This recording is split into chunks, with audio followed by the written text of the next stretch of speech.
கேள்வி பார்வையாளருக்கு வணக்கம். இந்த நேர்காணலில் நாம் சந்திக்க இருக்கும் சிறப்பு விருந்தினர் தமிழ் புலிகள் கட்சியின் மாநில செய்தி தொடர்பாளர் முத்துக்குமார். சார் வணக்கம். வணக்கம். திருப்போணம் சம்பவம் கிட்டத்தட்ட இந்த வாரமே தமிழக அரசியலில் ஒழுக்கி கொண்டு இருக்கிறது. பல்வேறு அதிர்ச்சிகரமான செய்தியெல்லாம் வந்திருக்கு. இதுக்கு மத்தியில் பார்த்தோம்னா நீதா யார், அவங்க மீதான பல்வேறு மோசடி புகாரில் இருக்கின்ற மாதிரியான பல்வேறு கேள்வி எழுந்து கொண்டு இருந்தது. இந்த தினம் கூட பார்த்தா கூட சதீஸ்வரன் அவர்கள் கூட தனக்கு அச்சுறுத்தல் இருக்கிறதுன்னு சொன்னார். தமிழ்நாடு அரசு அவருக்கு பாதுகாப்பு வழங்கியிருக்காங்க. இதனை ஒட்டி பார்த்தோம்னா பாஜக தலைவராக கூட நயினார் நாகேந்திரன் அவர் ஒரு 3 கேள்விகளை அரசு நோக்கி எழுப்பியிருக்காரு. இந்த கேள்வி நீங்கள் எப்படி சார் பார்க்குறீங்க? அதில் என்னென்ன இருக்கு, அவர் என்ன சொல்ல வர்றாரு? நாள்தோறும் அதிர்ச்சியான தகவல் வந்துக்கிட்டு இருக்கு என்பது உண்மைதான், அதில் மாற்றுக்கிறது இல்லை. ஏன்னா நிகிதா கொடுத்த புகாரே பொய் என்ற அளவுக்கு போயிருக்கு. உண்மையிலேயே அவர் நகையை உள்ளே வச்சுருந்தாரா அல்லது நகையை இல்லாமலே ஒரு பொய்யான ஒரு ஜோடிக்கு செய்யப்பட்டாரா அப்படின்றது மட்டும் இல்லாமல் அவர் மீதே பல்வேறு வகையில் புகார்கள், கோடிக்கணக்கான புகார்கள், கோடிக்கணக்கான பணத்தை ஏமாற்றியதாக அவர் மீது பல்வேறு புகார்கள் வந்துக்கிட்டு இருக்கு. இன்னொன்று, அவர் அன்றைக்கே பார்த்தீங்கன்னா அவருடைய முகத்தை மறைச்சிட்டு தான் அவங்க பேட்டியை கொடுத்தாங்க. நிகிதா பேட்டியை கொடுத்தாங்க. அவங்க தாயார் மட்டும்தான் வெளிப்படையாக நின்னாங்க. ஆனால் இந்த அம்மா மறைச்சு தான் கொடுத்தாங்க. அப்போயே பலருக்கும் பல்வேறு சந்தேகங்களை சமூக ஊடகங்களில் எழுப்பியிருந்தாலும் கூட இப்போ அதெல்லாம் உண்மையாகவே மாறி இன்னைக்கு அந்த அம்மா பெரிய ஒரு மோசடி பேர்வழி தான். பல நாள் திருடன் ஒரு நாள் மாட்டிட்டாங்க அப்படிங்கிற மாதிரி ஒரு நாள் தகவல் வந்துக்கிட்டு இருக்கு. இப்போ பார்த்தீங்கன்னா அந்த அம்மா எனக்கு அவரை தெரியும், முதல்வரை தெரியும், துணை முதல்வரை தெரியும், 2011 அவரை அப்படின்ற மாதிரியான தகவலெல்லாம் மக்கள்கிட்ட பரப்பி பண வசூல் செஞ்சதாகவும் செய்தி இருக்குது. உடனே இன்றைக்கி பார்த்தீங்கன்னா பாஜகவை சேர்ந்தவர்கள், எதிர்கட்சிகளெல்லாம் முதல்வர் ஸ்டாலின் துணை முதல்வராக இருக்கும்போது அவங்க அவருக்கு நெருக்கமானவங்க அப்படின்ற மாதிரியான பொய்யான தகவலெல்லாம் பரப்பிட்டு இருக்காங்க. ஒரு விவேக் படம் தான் எனக்கு நினைவுக்கு வருது. அதில் பார்த்தீங்கன்னா ஒரு டிராஃபிக் போலீஸ்கிட்ட மாட்டிக்கிட்டு எனக்கு ஐஜி நல்லா தெரியும் அப்படின்வாரு. பட் ஐஜி எனக்கு தெரியாதுன்ற மாதிரி நம்முடைய தமிழ்நாடு முதல்வரை எல்லாருக்கும் தெரியும். எடப்பாடி பழனிசாமி இருக்காரு, அவரை எல்லாருக்கும் தெரியும். இன்னைக்கு விஜய் இருக்கிறாரா, விஜய் எல்லாருக்கும் தெரியும். ஆனால் இவங்களுக்கு அவங்கள தெரியுமா அப்படின்றது நம்ம கவனிக்க வேண்டிய விஷயம். ஒருத்தர் ஒரு சினிமாலே பல இடங்களில் காட்ட முடியும், காட்டியிருக்காங்க. ரஜினியோடு நிற்கிற மாதிரி, பல நடிகர்களோடு நின்றுட்டு வைத்தியம் பார்க்குற மாதிரி, ஜோசியம் பார்க்குற மாதிரி, இதெல்லாம் நடக்கக்கூடிய ஒன்று தான். அது மாதிரி தான் இந்த அம்மா ஒரு மோசடி பேர் உள்ளது, அதில் மாற்றுக்கிறது இல்லை.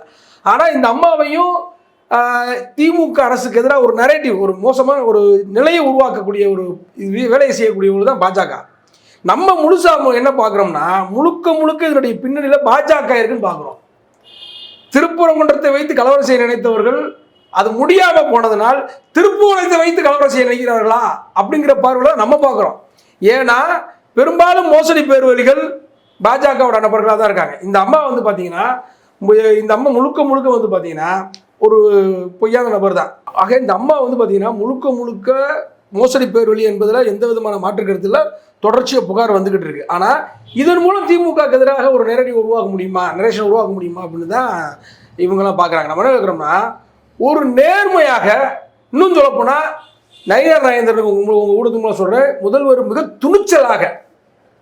துணிச்சலாக யாரிடம் ஒப்படைத்திருக்கிறார் வழக்கை சிபிஐயிடம் ஒப்படைச்சிட்டார். இது யாருடைய கட்டுப்பாட்டில் இருக்குது? நயினார் நாகேந்திரன் இருக்கக்கூடிய அந்த பாஜக ஒன்றிய அரசுடைய கட்டுப்பாட்டில் இருக்குது. பாஜகவுடைய ஒன்றிய அரசுடைய கட்டுப்பாட்டில் இருக்குது. அப்போ அவர் இன்னைக்கு என்ன சொல்கிறாருன்னா, திமுக முக்கிய புள்ளிகளுக்கு தொடர்பு இருக்கிறதா அப்படின்னு கேட்குறாரு. நிகிதா திமுகவோட தொடர்பு உள்ளவர்கள் அப்படின்னு சொல்கிறாரு. சதீஸ்வரனுக்கு உயிருக்கு பாதுகாப்பு இல்லை அப்படிங்கிறார். அதாவது தலைமைச் செயலக அதிகாரிகளோட தொடர்பு இருக்குது அந்த அம்மாவுக்கு, அதனால தான் அது கடுமையாக அந்த ஆளுமா தாக்கப்பட்டிருக்காங்க. இப்படி இருக்கிற சூழலில் நீங்கள் இழப்பீடு மட்டும் கொடுத்தா போதுமானதா? இழப்பீடு மட்டும் ஆறுதல் கொடுத்துருமா? ஆறுதல் மட்டும் சொன்னால் போதுமா? அப்படிங்கிற மாதிரியான கேள்வியெல்லாம் இன்றைக்கி பார்த்தீங்கன்னா நயினார் நாகேந்திரன் எழுப்புறாரு. நம்ம என்ன கேட்குறோம்னா, உங்களுக்கு உண்மையிலே நேர்மை இருக்கா? அதாவது நான் என்ன சொல்கிறேன்னா, உளறுகிறார்கள் அப்படிதான் நான் சொல்லுவேன். எதிர்கட்சி தலைவர்கள் குறிப்பாக, அது எடப்பாடி பழனிசாமியாக இருக்கட்டும், நயினார் நாகேந்திரனாக இருக்கட்டும், எல்லாருமே உளறுறாங்க. அரசியல் பண்ண முடியல அவங்களால. ஏன்னா பாதிக்கப்பட்டவர்கள் பக்கம் தமிழ்நாடு அரசு நிற்குது. உடனடியாக நடவடிக்கை எடுக்கணும்னு சொல்கிறாரு. அந்த குடும்பத்தாரிடம் மன்னிப்பு கேட்குறாரு. அந்த குடும்பத்தாரிடம் ஆறுதல் சொல்கிறது என்பது வேறு, மன்னிப்பு கேட்குறாரு. இதுக்கு முன்னாடி நடந்த பல்வேறு, அதாவது நம்ம வேற ஒன்றும் இல்லை, நம்ம ஸ்னோலின் இவ்வளோ பெரிய ஒரு ரொம்ப இளம் வயது பெண், அதுக்காவது எடப்பாடி வருத்தம் தெரிவிச்சாரா? மன்னிப்பு கேட்டாரா? ஆனால் இன்றைக்கி இந்த முதல்வர் மன்னிப்பு கேட்குறாரு. அப்போ இப்படி முதல்வர் மன்னிப்பு கேட்குறாரு. இது ஒரு பக்கம் போயிட்டு இருக்கு. ஒன்றிய அரசு கட்டுப்பாட்டில் கூடிய சிபிஐயிடம் துணிச்சலாக ஒப்படைச்சிருக்காரு. இந்த கேள்வியெல்லாம் நீங்கள் அங்கே போய் சொல்லுங்கள், இப்படிலாம் ஒரு தகவல் இருக்குது அப்படின்னு சொல்லி ஒன்றிய அரசு கட்டுப்பாட்டில் இருக்கக்கூடிய, உங்கள் கட்டுப்பாட்டில் இருக்கக்கூடிய வெளிப்படையாக சொன்னால் முதல்வர் தான் எச்சரிக்கையாக இருக்கணும். நம்முடைய முதல்வர் தான் எச்சரிக்கை. ஏன்னா இந்த சிபிஐ மூலமாக நம்முடைய முதல்வருக்கு எதிராக ஏதாவது ஒரு நரேட்டிவை உருவாக்கி விடுவார்களோ என்கிற அச்சம் எனக்கு இருக்கிறது. உண்மையிலே அச்சம் நமக்கு இருக்கிறது. ஆனால் முதல்வர் வந்து துணிச்சலாக சொல்லிட்டாரு. நம்ம அதான் சொல்லணும்னா முதல்வருக்கு எந்த விதமான தயக்கமும் இல்லை. மக்களுடைய கோரிக்கையாக மக்கள் சில ஆனால் அடுத்தடுத்து பல்வேறு முற்போக்கு இயக்கங்கள் இந்த கோரிக்கை எழுப்புவோம். மாநில அரசுடைய கட்டுப்பாட்டில் இருக்கக்கூடிய சிபிசிஐடி போகக்கூடாது, சிபிஐ விசாரணைக்கு தான் போகணும்னு சொல்லுவாங்க. இது யதார்த்தமான ஒரு முற்போக்கு எங்களுடைய கூட்டமைப்புடைய போராட்டங்கள் இருக்கும். ஆனால் இந்த கூட்டமைப்புகள் சில பல்வேறு முற்போக்கு கோரிக்கை வைப்பதற்கு முன்பாக தானாக வந்து 3வது நாள்லேயே அவர் வந்து பார்த்தீங்கன்னா சிபிஐ விசாரணைக்கு அறிவிச்சிட்டார். அப்போ அரசியல் செய்ய முடியாமல் என்ன பேசுவதுன்றே தெரியாமல் எடப்பாடி பழனிசாமி ஏற்கனவே பல்கலைக்கழக விஷயத்தில் வந்து யார் அந்த சார்னு ஒரு போலியான ஒரு பிம்பத்தை உருவாக்குனாங்க.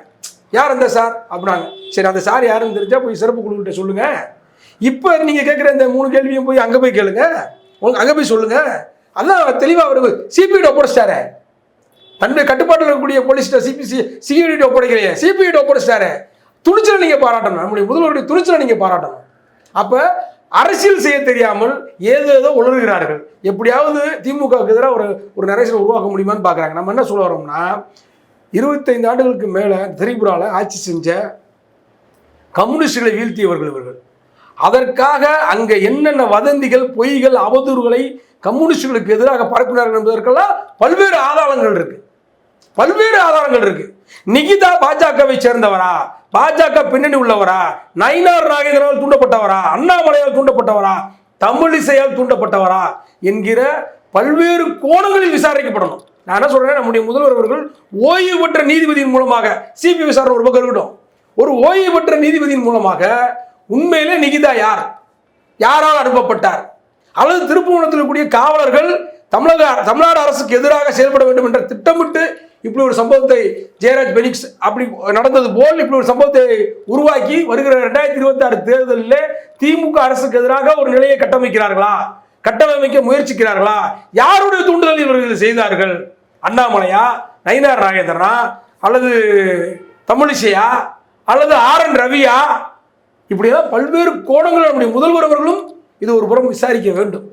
ஏனென்று சொன்னால் அப்படிப்பட்ட ஒருவேளை விசாரித்து அதில் வருகிற உண்மைகள் அப்படி ஒரு உண்மை இருந்தால், இவர்களுக்கெல்லாம் பாஜகவினருக்கு தொடர்பு இருந்தால், RSS பின்னணி இருந்தால், நான் தான் சொல்லலை, திரிபுராவில் வீழ்த்தியவர்கள் கம்யூனிஸ்டுகளை இங்கே திமுகவை தமிழ்நாட்டில் வீழ்த்து பார்ப்பார்கள்.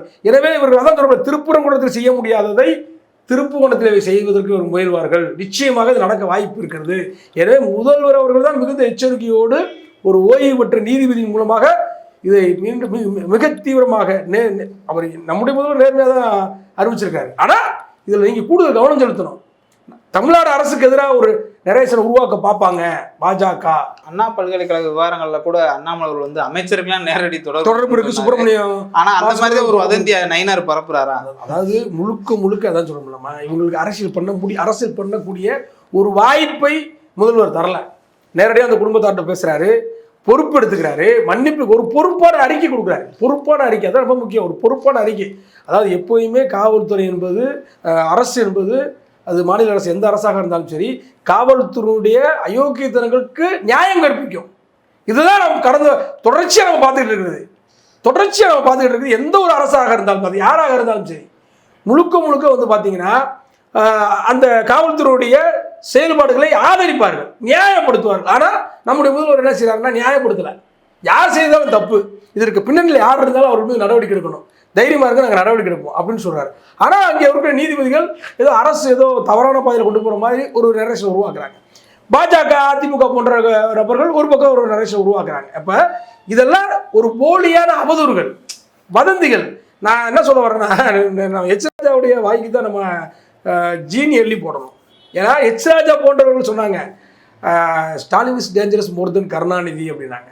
இது உண்மையிலே எச் ராஜாக்குனால அவருக்கு சக்கரை வாயில போடணும்னு நினைக்கிறேன். ஏன்னா கலைஞர் அவர்கள் அவதூறு, பொய், வதந்திகளால் அவர் பல முறை வீழ்த்தப்பட்டிருக்கிறார். அதை அவர் பெரிதும் எடுத்துக்க மாட்டார். ஆனால் இவர் எழுப்புகிற வதந்தி, பொய், அவதூறு அத்தனையும் தவிடுபடி ஆக்கிறார். இவர் ஏற்கனவே உணர்ந்திருக்காரு போல எச் ராஜா ஒரு நாடியா இருப்பார் நினைக்கிறேன் நான். உண்மையிலே ரொம்ப தொலைநோக்கு பார்வையோட இந்த கருத்தை சொல்லி எல்லாரும் வந்து எச் ராஜா வேற மாதிரி சொல்றாங்க, நீங்க நம்ம ஞானின்லாம் சொல்றீங்க. இல்ல, தொலைநோக்கு பார்வையோடு ஸ்டாலின் அவர்களை பத்தி சொல்லியிருக்காரு. இப்ப இந்த விஷயமா இருக்கட்டும், பெண்கள் குறிப்பாக வந்து பார்த்தீங்கன்னா பெண்களுக்கான திட்டங்கள் அறிவிக்கட்டும், நிறைய இன்னைக்கு வந்து பார்த்தீங்கன்னா தமிழ்நாடு முதன்மை மாநிலமாக மாறுவதற்காக பல்வேறு திட்டங்களை அறிவிச்சுட்டு இருக்காரு. இங்கே நீங்கள் யதார்த்தமாக நீங்கள் புரிஞ்சுக்கணும், கலைஞர் ஆட்சி என்றாலே கப்பக்கிழங்கு வரும், கப்பக்கிழங்கு போட்டவர். கலைஞர் என்றாலே கொலைகள் நடக்கும், பணவீக்கம் இருக்கும், அதாவது பணம் புழங்காது, மழை பெய்யாது, இதெல்லாம் வதந்திங்க. இப்படியெல்லாம் அவதூறு பண்ணி இதை நான் கற்பனையெல்லாம் சொல்லலை. இப்படியெல்லாம் தமிழ்நாட்டில் உருவாக்குனாங்க, இப்படி ஒரு கட்டமைப்பை உருவாக்குனாங்க. இதெல்லாம் பார்ப்பன ஊடகங்களை செஞ்சது. கலைஞர் வந்தாருன்னா கொலைகள் நடக்கும், கலைஞர் வந்தால் ரவுடிகள் வளர்ந்துருவாங்க, கலைஞர் வந்தால் கட்ட பஞ்சாயத்து நடக்கும், கலைஞர் ஆட்சிக்கு வந்தாருன்னா மழை பெய்யாது. இப்படியெல்லாம் அவதூறுகளையும் பொய்களையும் வதந்திகளையும் பரப்பி இதெல்லாம் கலைஞர் அவர்கள் வந்து கண்டுகொள்ள மாட்டார். ஆனால் இவர் என்ன செய்கிறாருன்னா இப்படிப்பட்ட வதந்திகளுக்கு மக்கள் செவிசாய்க்காதபடி இவர் இப்படி ஒரு வேலையை செய்கிறார் முதல்வர். அப்போ இதுதான் இவர்களுக்கு ஒரு எரிச்சலை ஏற்படுத்துது. இவங்க நினைக்கிற மாதிரி எந்த சம்பவம் நடக்கலையே, காவிரியில் வருஷம் தண்ணி வந்துக்கிட்டு தான் இருக்கு, வருது நம்ம இல்லை. அப்படியெல்லாம் திமுகவுடைய ஆட்சியில் குறிப்பாக கலைஞர் அவர்கள் இருக்கும்போது பல்வேறு வதந்திகளை பார்ப்பன ஊடகங்களும் அதனுடைய அடிவருடிகளும் பரப்பினார்கள். இது நம்ம தான் சொல்கிறோம்ல, யதார்த்தமாக சொல்கிறோம், இதெல்லாம் நடந்த உண்மைகள் தான். எம்ஜிஆருக்கு ஆதரவாக செயல்படுவார்கள், ஜெயலலிதாவுக்கு ஆதரவாக செயல்படுவார், ஆனால் திமுக எதிராக செயல்படுவார்கள். ஏன்னா இது வந்து பார்த்தீங்கன்னா ஒன்றிய அரசை எதிர்த்து நிற்கிறது. ஒன்றிய பாஜக அரசை குறிப்பாக பார்த்தீங்கன்னா இந்துத்துவா சித்தாந்த ரீதியாக நிற்குது இல்லை, இந்த சித்தாந்த ரீதியாக இருக்கிறதுனால தான் திமுக வீழ்த்த பார்க்குறாங்க. ஏற்கனவே சித்தாந்த ரீதியாக இருந்து திரிபுராவில் ஆட்சி செஞ்ச கம்யூனிஸ்டை வீழ்த்தியவர்கள் தான் இந்த அமித்ஷா கும்பல். அதே கும்பல் இங்கே வந்துட்டு போகிறாங்க. அமித்ஷா பல முறை தமிழ்நாடு வந்துட்டு போகிறாரு. என்ன தொடர்பு இருக்குன்னு நான் கேட்குறேன். நிகிதாவுக்கு தொடர்பு இருக்கா பாஜகவோடு, அல்லது அந்த 5 காவலர்களுக்கு தொடர்பு இருக்கா பாஜகவோடு, அமித்ஷாவோடு, இங்கே இருக்கக்கூடிய பாஜக தலைவர்களோடு தொடர்பு இருக்கான்றதெல்லாம் நம்ம கூர்ந்து கவனிக்க வேண்டிய விஷயங்க. இதை நம்ம மேலோட்டமாவோ அல்லது ஒரு இதெல்லாம் சொல்லலாம். உண்மையாகவே இப்படிலாம் இருக்கலாம். ஏன்னா மிக நேர்த்தியாக அவர்கள் வந்து பார்த்தீங்கன்னா மகாராஷ்டிராவிலையும் சரி, மேற்கு வங்கத்திலும் சரி, திரிபுராவிலும் சரி, இப்போது தமிழ்நாட்டிலும் கேரளாவிலும் சரி ஆட்சியை பிடிப்பதற்காக மிக கேவலமான வேலைகளில் இறங்குவார்கள். ஆட்டுக்கறி வச்சிருக்கணும், மாட்டுக்கறி தான் வச்சிருந்தான்னு சொல்லி அடிச்சு கொண்ட கும்பல் இது. கருணை இருக்காது இவர்கள்ட்ட இரக்கம் இருக்காது, மிக மோசமாக நடந்து கொள்வார்கள். எனவே முதல்வர்கள் மிகுந்த கவனத்தோடு எச்சரிக்கையோடு நீங்கள் உங்களுடைய நேர்மையை பாராட்டுகிறோம். சிபிஐக்கு நீங்கள் மாற்றியது உங்களுடைய நேர்மையை பாராட்டுகிறோம். ஆனால் இந்த கும்பல் ஆபத்தான கும்பல். இந்த கும்பலிடம் நாம் எச்சரிக்கையாக இருக்க வேண்டும். தமிழ்நாடை முன்னேற்றுவதற்கு நீங்கள் எந்த அளவுக்கு இருக்கிறீங்களோ அதே போல் இந்த வழக்குகளையும் சரி, குற்றவாளிகள் நீங்கள் கொலைவாளி தான் பதிவு செய்யப்பட்டிருக்காது, எந்த மாற்றுக்கருத்து கொலைவாளி பதிவு செய்யிருக்கு, அவர்கள் குற்றவாளி என்று சொல்லப்பட்டிருக்கு, அவர்கள் சிறைப்படுத்தப்பட்டு விட்டார்கள், விரைவில் விசாரணை நடந்து அவர்கள் தண்டனை வழங்கப்படும்ன்றதையும் நீங்கள் சொல்லிட்டீங்க, அதில் நமக்கு மாற்றுக்கருத்து இல்லை. ஆனால் இவர்களுடைய பின்னணி என்ன, இவர்களுக்கு பின்னணியில் இருப்பது யார், இவர்களை யாரும் தூண்டி விட்டார்களா என்பதெல்லாம் நீங்கள் ஆய்வுக்கு உட்படுத்தணுன்றதை நான் முடியும். நன்றி சார். நன்றி.